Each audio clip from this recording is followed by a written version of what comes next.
The 3skeng software allows you to create steel material models in SketchUp and export as an IFC file optimal for Dlubal.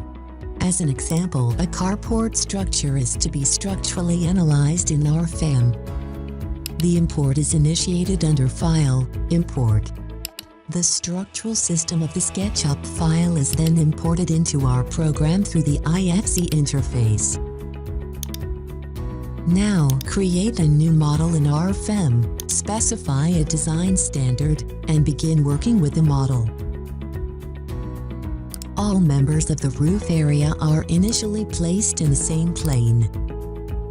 To do so, use the project function. Specify the projection direction, and define the target plane by selecting 3 nodes, for example.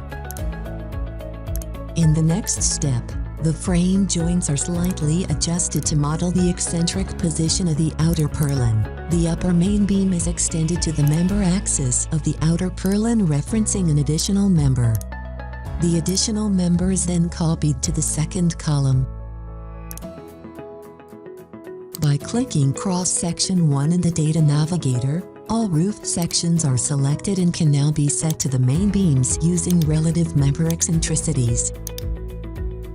For more information about relative member eccentricities, please watch our other short video tutorial.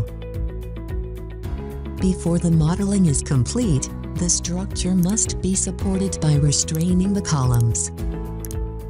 For the structure loading, create the load cases you want to consider for the analysis. In this simple example, only the load case self-weight will be applied. You can apply roof loads quickly and efficiently with the load generators. After defining the roof area with the select function and once all load parameters are set, the calculation for the structure can begin and the results can be evaluated.